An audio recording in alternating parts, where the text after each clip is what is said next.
Hello, everyone, and welcome to our intro for ISTE Games and Sims Network. What we're really just going to be talking about today, since it's the beginning of the year, is we're just going to give a little overview of what we're looking at and what we'll be doing and how we look at some of these terms and definitions and things like that.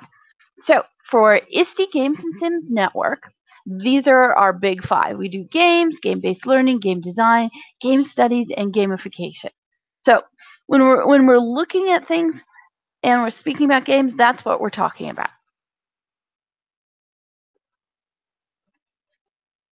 And when it comes to those big fives, yeah, we do break it down a little bit more so that you can have some ideas. And we'll be bringing in some people in a little while so that they can go ahead and they can tell you more about these and tell you about some kind of projects they've been working on or experiences that they've had.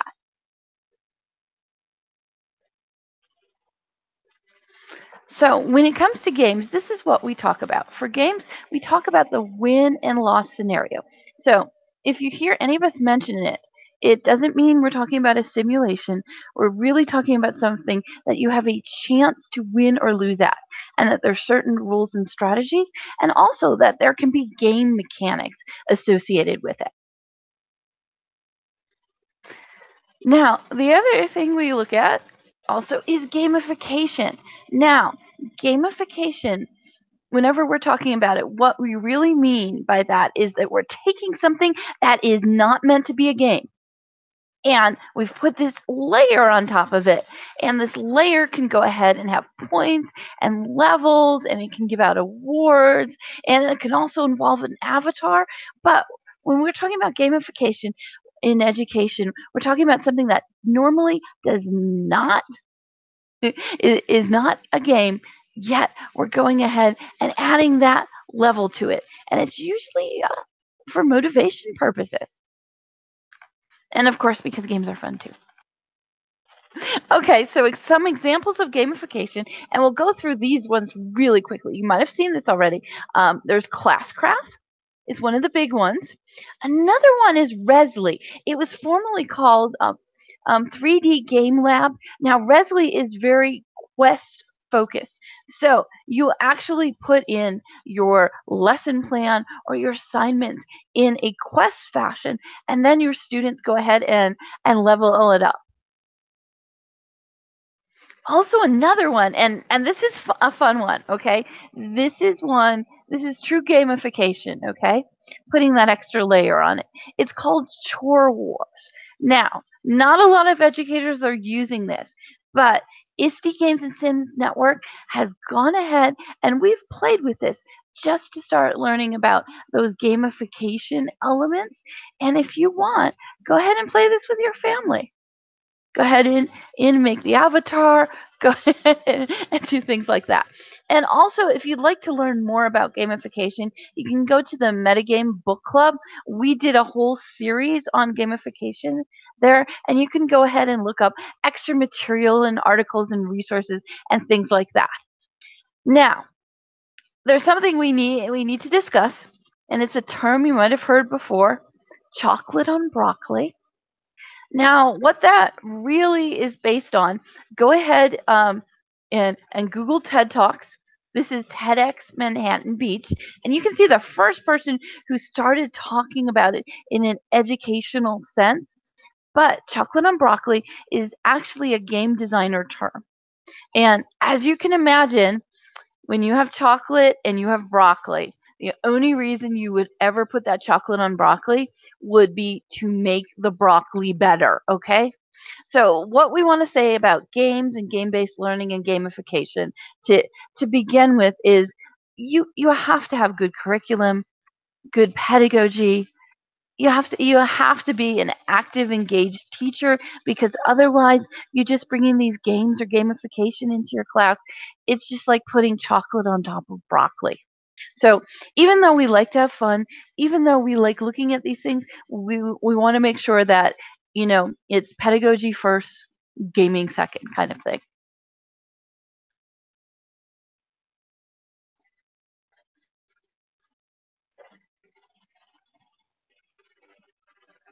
Okay, go ahead. Next slide, please.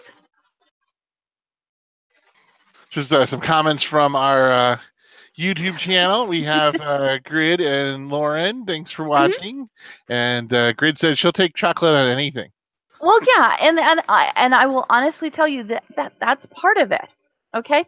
Now, if any of you guys remember Keller's ARC's motivational model, that first part about getting attention and bringing in something new, well, that's like the chocolate part. It's like you're bribing them to do their work, and the thing of it is, once you start putting that chocolate on top of the broccoli, you got to keep at it. That's the only way they'll eat the broccoli.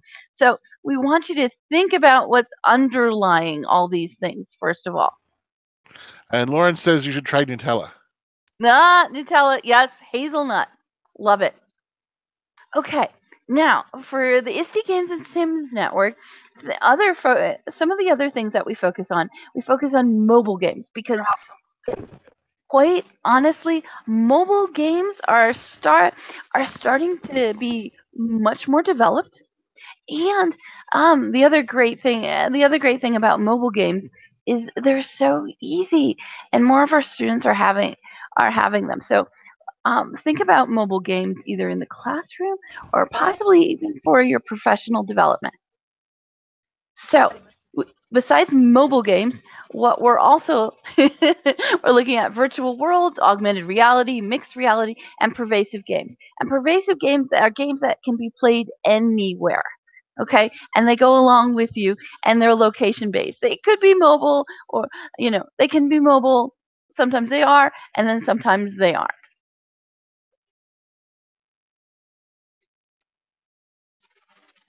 And of course, with phones, everyone goes through the same phase. When the mobile phones first came out, it was like, "What is this?" And some people went, "Silicone, yum." And then other people figured out they can go ahead and do phones. And they can make calls on them. And then, of course, we found other things to do with our phones, and lots of social things as well. Yeah, and I guess that picture you have here is a delineation, right? About you can start phones in early childhood education, but you might want to wait a little bit longer to get them playing games, right? Yeah, definitely for the first stage, you want to have a replacement plan, Okay. especially, and make sure they're water resistant.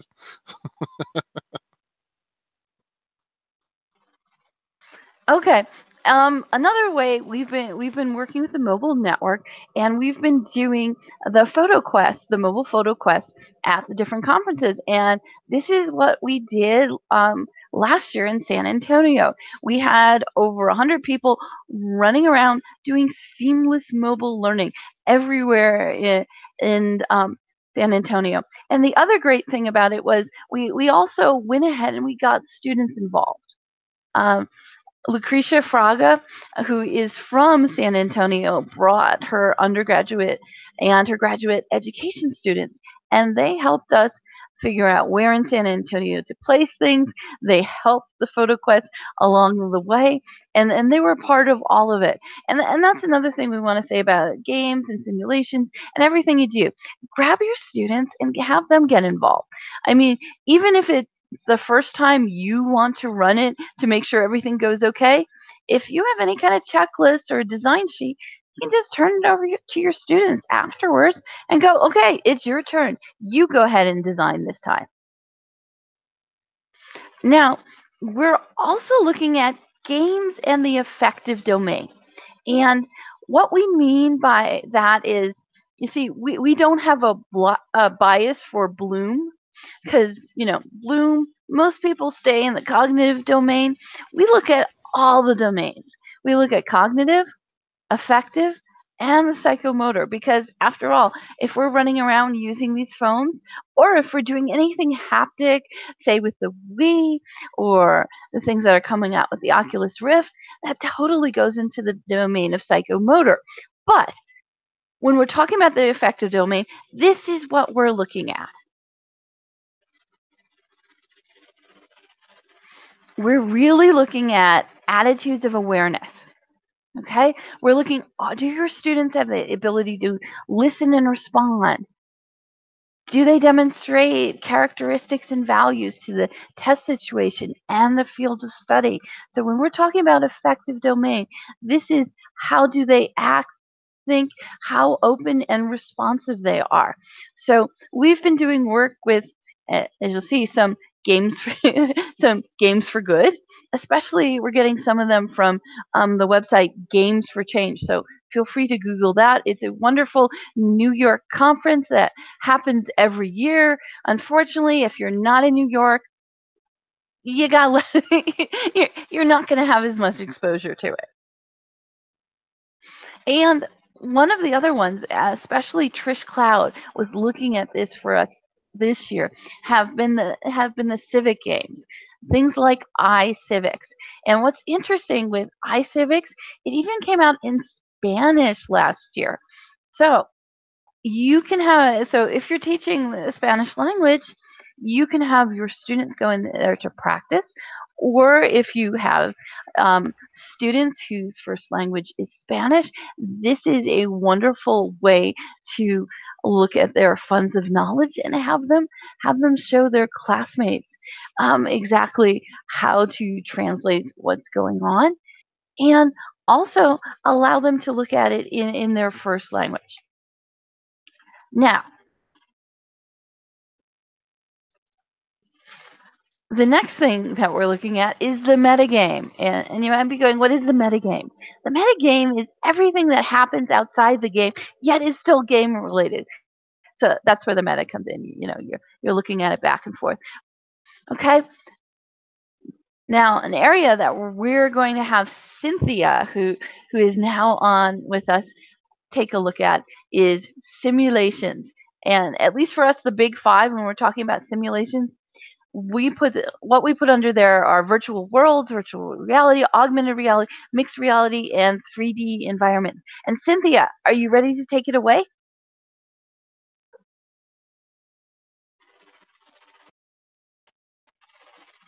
So go ahead, hit the next slide, please. So, for a simulation, when we're talking about simulations, that's what we really mean. We're talking about an imitation.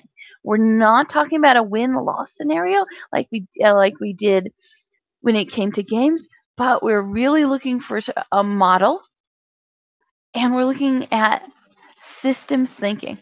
And Cynthia, you can jump in now if you would like, because I know this is your simulation.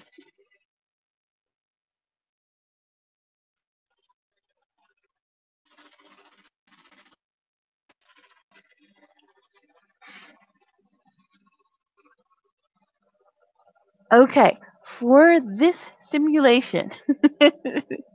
Hey, are you on simulations? I just got Yes. in the door. Oh my gosh. Okay, so sorry. I don't see the slides up. So are you showing them or Yes, we are. which one are you We're on? on the dinosaur slide. Oh, cool. That is featuring something from the Disney Imagineer for their Dino Park. We have an 8-year-old nephew of Andy Stricker's, who's my research partner, Spinoza Quinnell. And 8-year-old Jack spent the holidays with them and loves dinosaurs.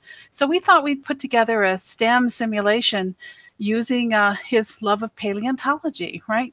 So those are mesh dinosaurs. and and those aren't easy to create, but we created them. I'm using the royal we. Andy did all the heavy lifting. And for you Mac users out there, he used Cheetah, which he thinks is a far superior 3D mesh tool that's really easy to use for Mac users. So I just want to put a little shout out there. It's also, I think he bought it at $69. It's now $99, but it's a very powerful, like I'll ask for an aircraft, and you'll see here in just a moment if you want to go to the next slide. And by the way, that's featured in open source, so 8-year-old Jack can come play in that world, and he's helping to script and create mesh himself. So we're starting to think beyond Minecraft to really sophisticated tools, right? And then the next one, of course, is from our space simulation. For those of you who are space fans, see, we like to create scenes in which you That's our classroom, right? And so when you get inside the rocket, and then that's a Deep Space Explorer that you're seeing in slide 25. At that point, that's like a 4-room building, and inside you're a science officer, and there's 4 stations. It's mixed media, so we have video, we have some VR, we have some a variety of other content, and then of course you're making decisions about the future of the space program as you're flying to Mars. So that's about a 2.5-hour simulation with a lot of interaction by the participants, the learners. The next one on 26, in the lower right corner, that's the aircraft simulation. One day I said, Andy, he was looking at aircraft crashes and was trying to think about how can we improve communications, especially crew communications, and have a higher survival rate. 111 people died in that particular one. And there were several hundred on board. So we were interested in where should you sit, and what kind of information should you give the cockpit to survive. And so that's a simulation. It's a very strange game, and I know some of you are going, how gruesome. But I don't know about you, but I fly better now, knowing that. And then the top left one is a pinball system in which it's like Tron. You're little, you're the size of the ball. And you answer quiz questions, and of course the simulation kicks off and you get control of the flippers, right? And on the right, that's a medical simulation for training nurses and folks in their procedurals, for in the office.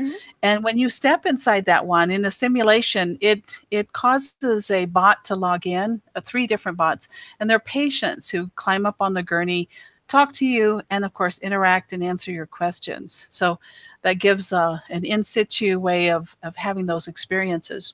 The reason we created something like that is Andy used to be vice provost of Vanderbilt's medical center, university's medical center, and he's interested in bioinformatics, right? So we're thinking about our simulations helping us to teach better. And about 6 or 8 years ago, they came in and did a global learning forum where by the way, I can only see Trish's owl at the moment. So let me know if you need the mic back. No. But anyway, they had reported that out of all the students who applied, to be nurses in their program, they have to turn away at least 44,000 every year of qualified applicants. And it's because they don't have teachers, right? And they noticed the average age at that time for their instructors was 55. So we have the graying of our profession, right? So we need more teachers in that area. And then the lower left, those are multiplayer games, the bottom 2 games. The top 2 that's why he calls them SPERG and MPERGs. MPERG just means multiplayer, educational role play, okay? So the bottom's a cooperative trust game, and then of course the aircraft game.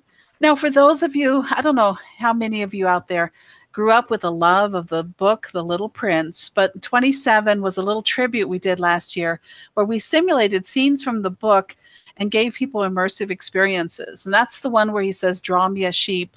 And the pilot keeps drawing sheep. And of course, none of them are the right sheep until he draws a box and says, your sheep is in the pen. He's safe and warm. And he goes, that's perfect. So it's a story about perspectives, right?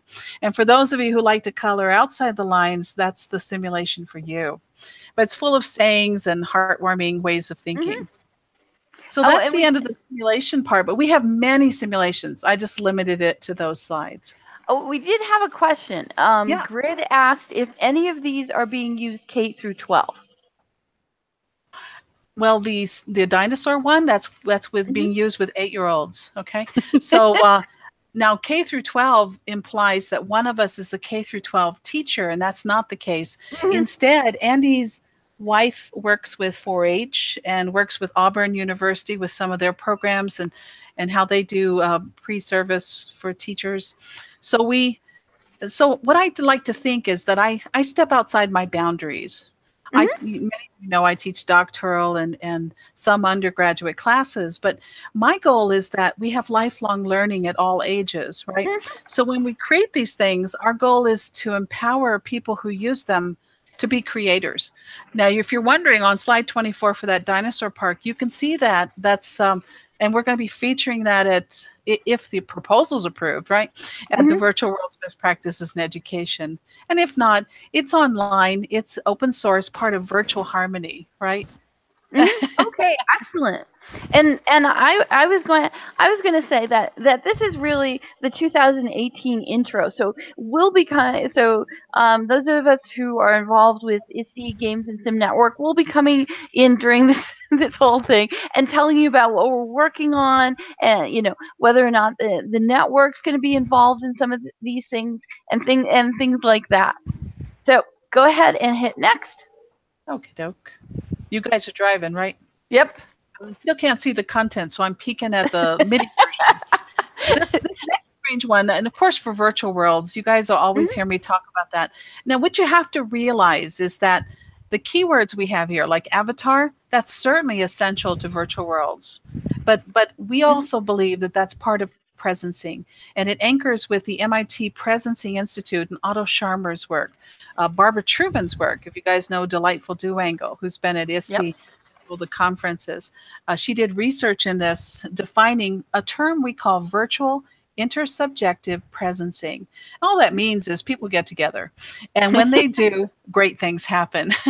And of course, this next slide, that's from last year, and that's one of my classes, because I knew you guys were going to say, do you have any class shots, right? Yes. This is actually a class shot, and it's looking down at one set of student projects, and it's a simulation on scientific management and how it improved productivity in industry over time. And above it, though, I'm a quirky individual. So I tend to take the floor of all my levels and make it transparent.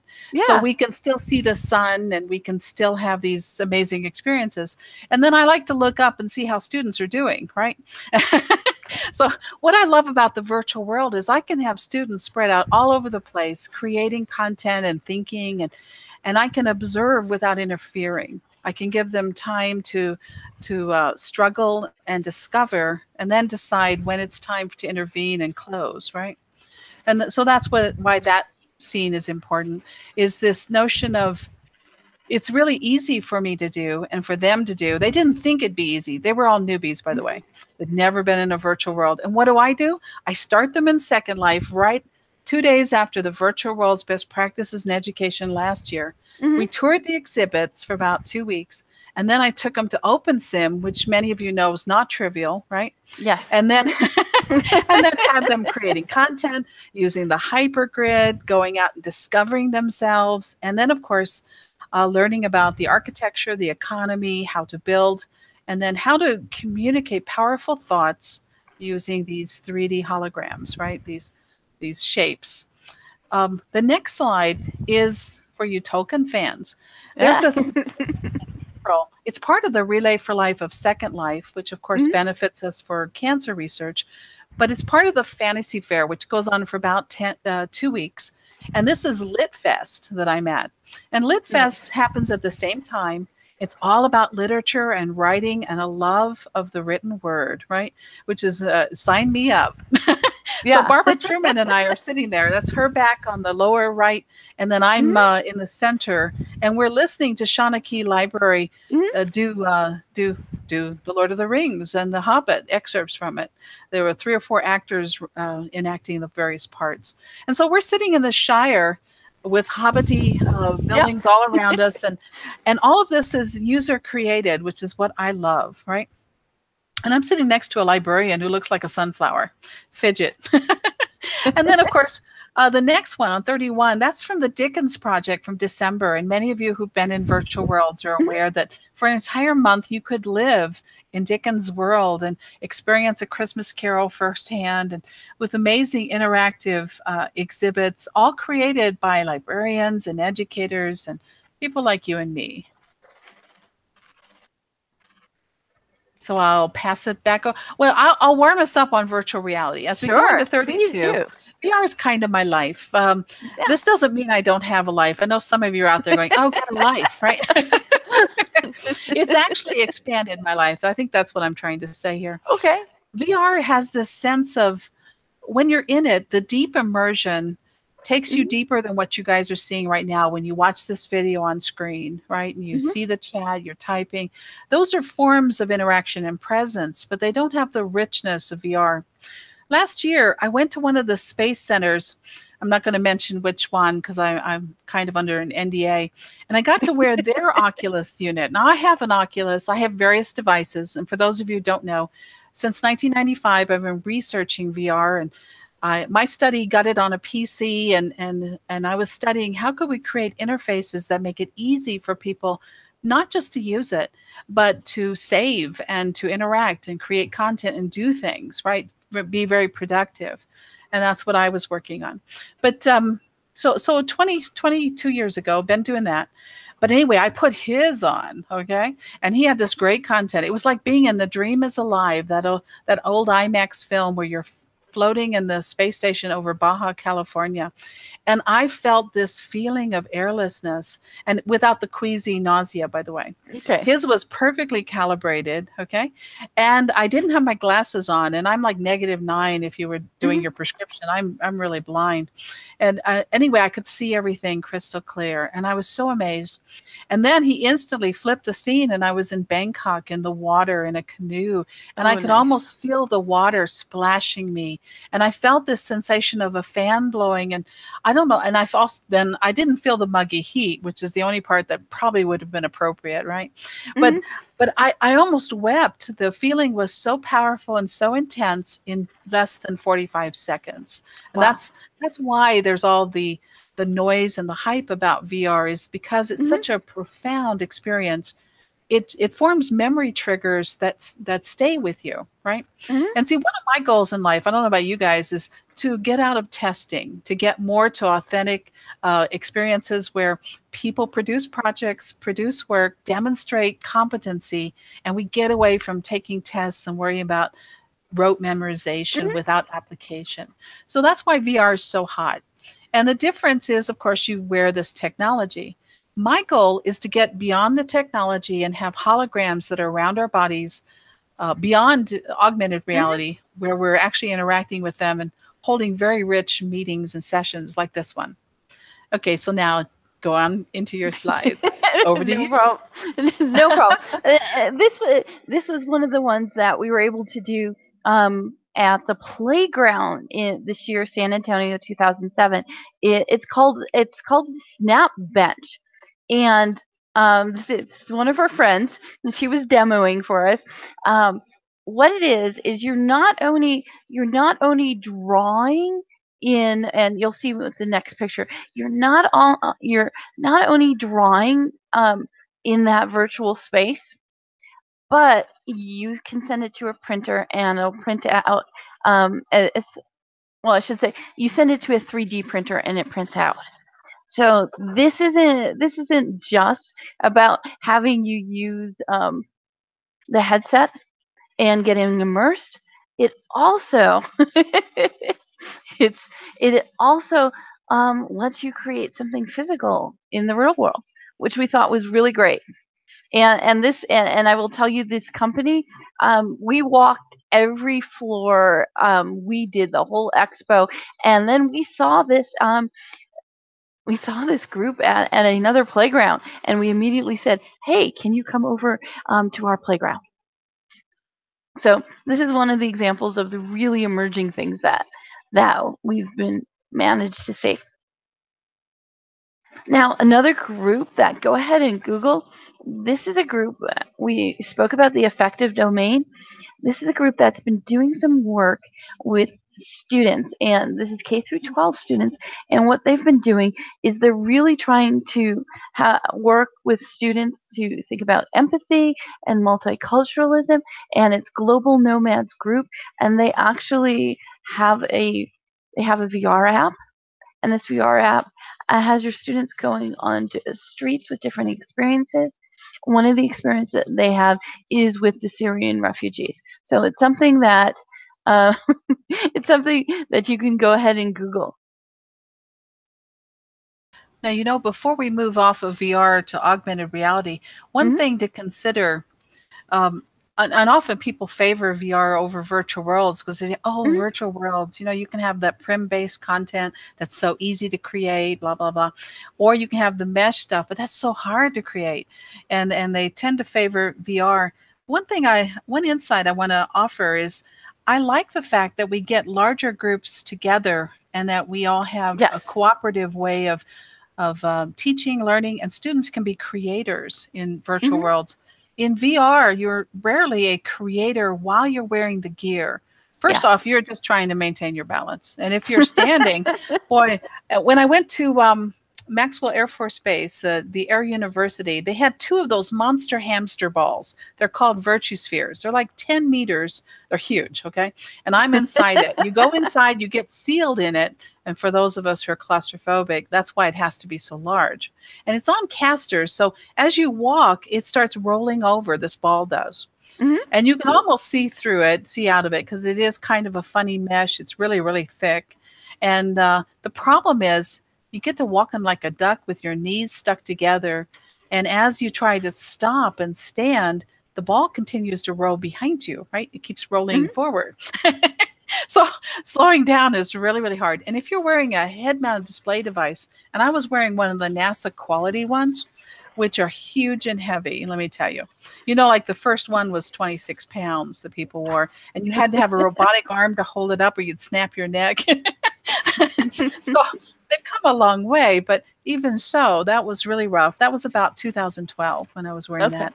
But Oh, okay. yeah, running along in Unity Yeah. 3D, doing stuff, but I couldn't imagine working in that and doing productive, creative tasks, Mhm. or even teaching, because I would be so distracted by trying not to fall over, right? So I just wanted to point out that while people seem to favor VR, I Mhm. still think it's an early technology, great for Yeah. games where you have a fixed number of players. You don't have a sense of self. So while we say presence, we really mean you're immersed in the environment and you're like an organism in the environment rather than a person. And I Mhm. think that's different. That's such a startling experience.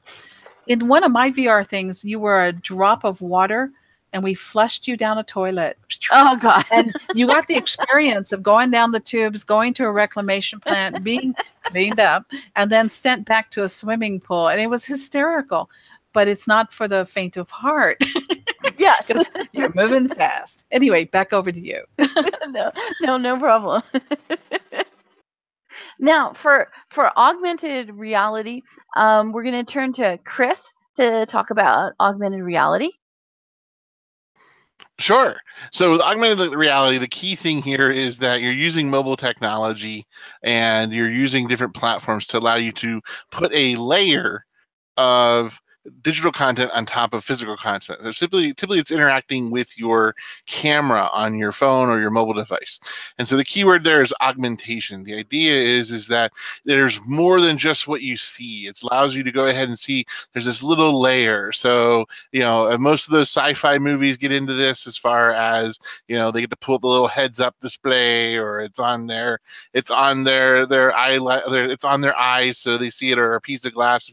If for those of you that still remember Google Glasses, the idea is it's augmented. You have technology that moves you forward and allows you to overlay things. So the most obvious example would be Pokemon Go, where again, no, the Pokemon's not really there. It's just there because you happen to have the app and it's pulling it up, the information. So you can also see that the next thing is going up. So if you're jonesing for some Pokemon Go, well, guess what? The next thing up is going to be Harry Potter. So you'll be having lots of fun in later this year. So it should be interesting to see how that goes. And that leads us into mixed reality. So mixed reality, the key here is flexibility. The idea is that you're going ahead and you're seeing real world objects by also seeing virtual objects. So some things that might be here would be things that it's keying off of an object. So there's an object, and because the camera recognizes that object with the software, it pops up some additional content, whether it's playing a video or giving you some aliens to go after. So different things like that. And HoloLenses are also something else we're looking at here as well. So you can see here in this picture, it's a developer who is designing a 3D model of a creature of their choice, very stylish with those orange and black boots, and working on either a Wacom or a bamboo tablet, and using the HoloLens to be able to see a 3D rendering real time as she's going ahead and making adjustments on the little pad there. She's drawing out things, fleshing out things, making the changing colors, most likely changing shine or sheen, and doing different things like that, as opposed to just staring at her monitor on a 2D system. With the HoloLens, allows her to look at a 3D model and rotate that as well. And also, oh, go ahead. Before you finish on that one, go back to that one for just a moment. The difference between this and VR, just for those of you who are wondering, she's looking through those glasses, so she has a certain degree of an area that she can see through to see the model. She's also seeing it projected in the sense of augmented reality, and she's wearing an entire computer on her head, okay? So she can run around the room or go down the street or go do something, and she doesn't have to be linked up with that monitor and everything else. Right now she is, because she's projecting her content to both the monitor and, of course, to her visor, but the computer is self-contained in the HoloLens. I think that's an important point. Mm-hmm. Then here's another version as well. This is a very common HoloLens app, which is the world and the globe, and you can actually move around use little hand gestures and the computer in the HoloLens. And so this reinforces what Lear just said. You notice that there is no computer in sight, but yet this still has the actual world there as well. And so using different finger gestures as well as getting up and walking around, that's how you get the 360 view on the object and manipulate the object. So the HoloLens is actually recognizing hand gestures and then interpreting it to do different things like zoom in, zoom out, and spin.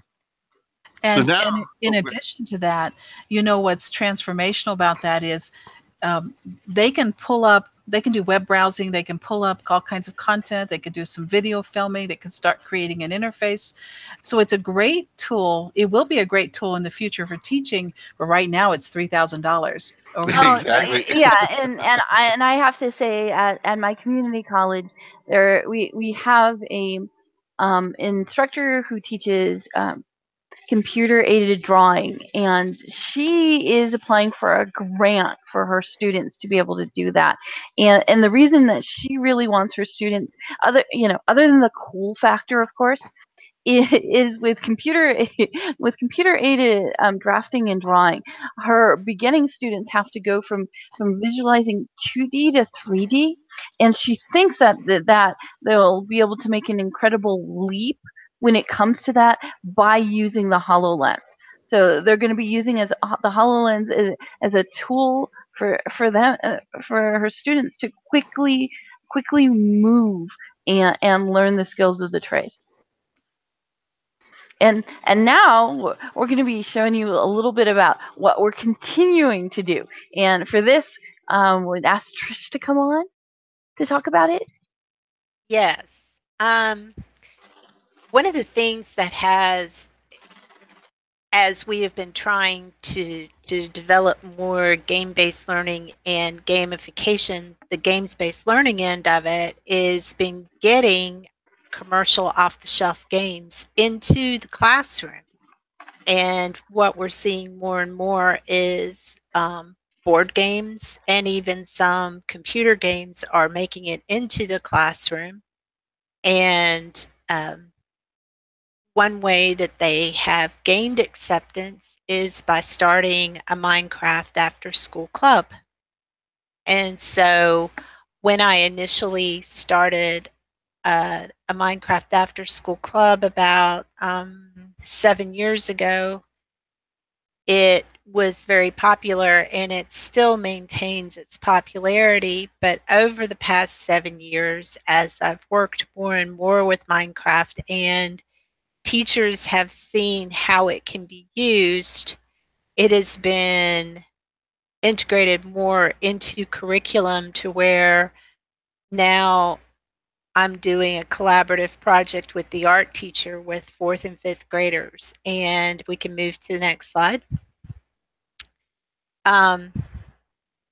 at the time when I did this, it had not been completely accepted as educational by all administrations. And this was also before Microsoft bought Minecraft and produced Minecraft Education Edition, which now we are seeing it's becoming more accepted, but I know there are still districts out there that don't really understand it or know what it is. And so an after school club, even using it on iPads, is a way to get it into the school so that the administration and staff can see it being used and see the educational possibilities that it does put there for teachers and for students. And it is very popular, I have to tell you. When I first was doing it, I had about 60 iPads and had about 100 kids sign up within the first day. And you do have to deal with angry moms, but a Google form is a great way to do this because they sign up and it's time stamped and date stamped, and I still use that method. And I still have angry moms 7 years later. And I still have to have wait lists, and it is still the most popular club in our school. And your school is K through 5 or K through 4? K through 5. Okay. So we still have angry mamas. and that is one of your students, isn't it? Well, that was one of my students. I think at that time he was a second or third grader, and I think he is in 7th grade now. Wow. Okay. Yeah. And that was when we were using iPads. We had it on iPads, and since then we have graduated up to having it on the desktops.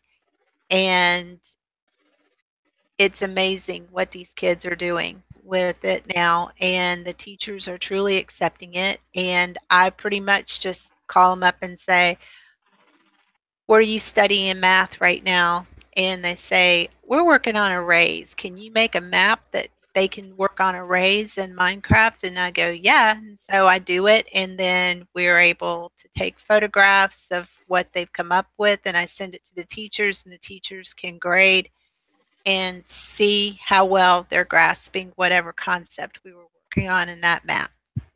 So see exactly what Cynthia was talking about not wanting to have multiple choice or traditional tests. Oh, and we also have a question from YouTube. Do they use their own accounts with Minecraft? With the type of Minecraft that I'm using right now, I'm using Minecraft Education Edition. That is attached to the student's 365 login. There are a couple really? It is. They are. You buy your licenses from Microsoft, and each student has a 365 login, which we have at our school, and they sign in to Minecraft with that account. What this also allows them is they can download Minecraft Education Edition at home. Okay. And as long as they are in that school system and have that 365 login, they'll have access to their Minecraft Education account. And I do believe there is a small fee that they have to pay to renew the licenses every year, but I don't believe it's exorbitant at this time. There are some teachers that I know who part of their start of school supply pack is they have all their students buy regular Minecraft. And then they use that way in school. And that's in a private school. Me being part of a public education, that's just not doable because of firewalls and security issues and different things with the privacy of children while they're in the school walls, etc. So they just use that. It looks like Lauren responded and said it's $5 per student per year. Okay.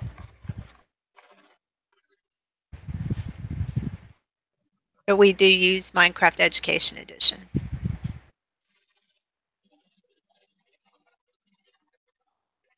Next. We have more questions.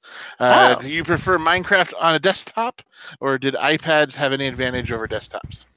Minecraft PE Edition has no advantage over the desktop, but that's my opinion because I'm also a PC gamer.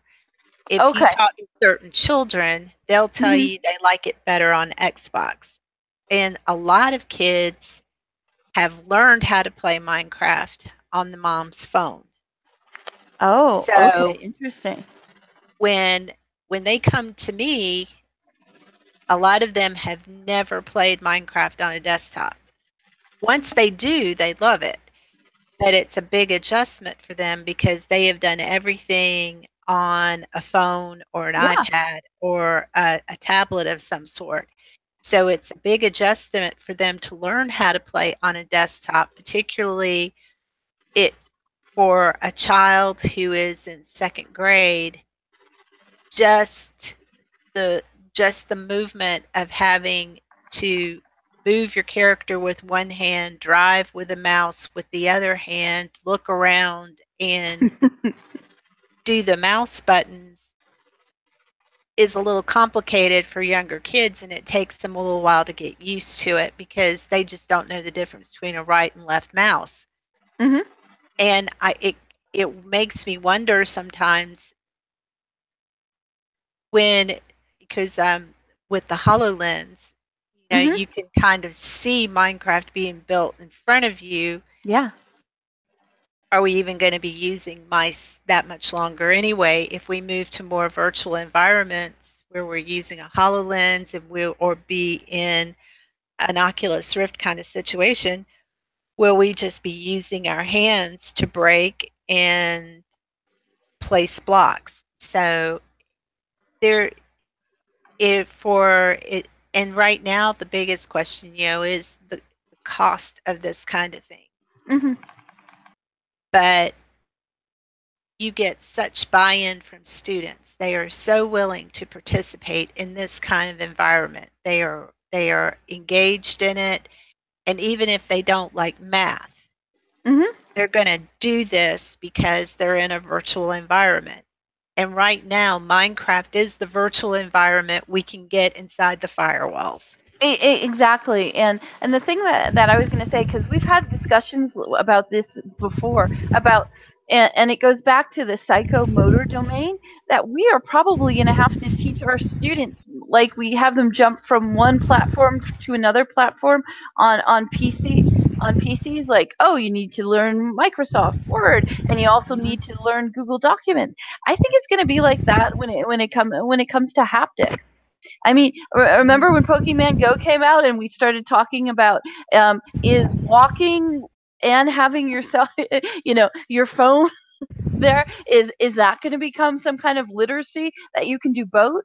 And while we Mhm. joked about that, in our Pokemon Go guide, Chris about um, wrote about technicians in Boulder, the people who do the lines in electricity in Boulder, how they have to walk around with their iPads, and it's augmented reality, and it shows where the electrical lines are.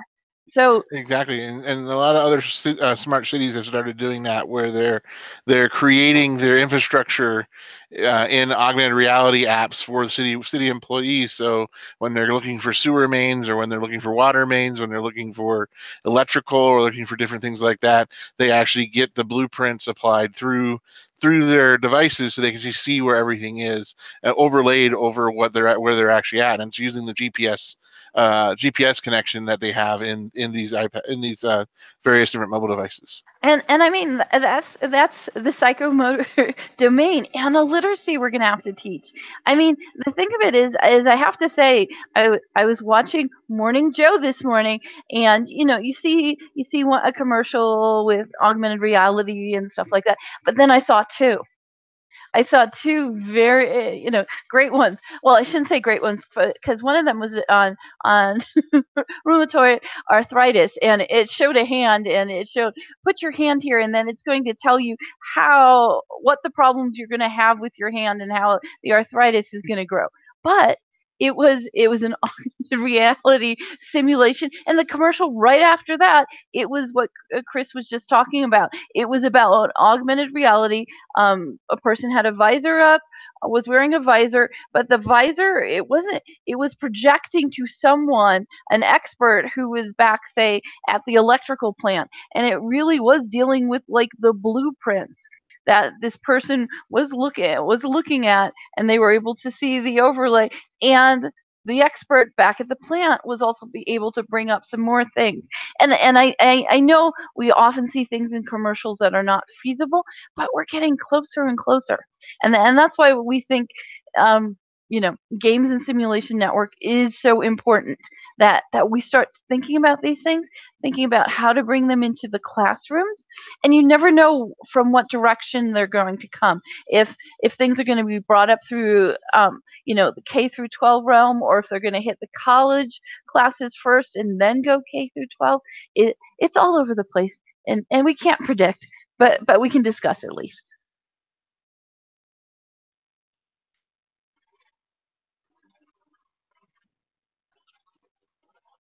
And one thing I'm always telling my students is, remember, rule number one is to have fun. Because, if there's too much grousing and complaining, I tell them we can always go back to pencil and paper. But it's all about trying to turn learning into something that it's just not school every day, that it's an adventure. What I did this year with students is we built a big ship, and in the ship there was some beds, and they would go up to the deck of the ship, and then they would jump off the ship, and there were little rowboats in the water, and I'd given them directions on where to row toward, and they had to row toward there. They were in survival mode. They Hmm. had to row towards there, and then I had placed a chest that had some. I told them they could take one bed off the boat each, so they would have a bed, and they had to find the chest that had some torches, some strings, some seeds, and some iron tools, and they were to build the settlement of Jamestown. But they had to do work together, and they were in survival mode, so they were being attacked by spiders and creepers and things. Because in my mind I thought, okay, so there weren't spiders, big spiders and creepers, but there were other things that were dangers to the settlers. Oh, So yeah. they had to survive. They were in a hostile environment, and I said, you have got to build your settlement, and you have to feed yourself, you have to get your supplies, you have to build protection, because winter's coming. And I didn't mean it like that, but that, you know what I meant. Because when the original Jamestown settlers settled, they did it in the summer. And so what the kids learned, it was really cool to watch the kids, because they were freaking out, Mhm. because they were dying. They couldn't find the chest, and they were trying to use the skills that they had to keep Mhm. everybody alive and to gather the materials. And when I had them reflect on it later, they were like, you know, I don't know what it would have been like to have to work with people I don't know. Mhm. They said, I knew all these people, so I knew who could do what, and I knew how to do things, but could you imagine doing this with people you don't know? And another girl wrote, I couldn't just go to the grocery store and get food. I had to go find food, and I had to cook it. And there were all kinds of things, and the main thing that they all said was this was a great way to learn what it was like to live during those days. So I really believe, and they had fun. And Mhm. we had some that didn't survive. I had to tell them quite honestly, you didn't make it. Look, you didn't build the walls of the fort. You didn't make it. but they all had a good time, and it was a great learning experience for them, and it was a lot more engaging for them than just reading about it in a textbook.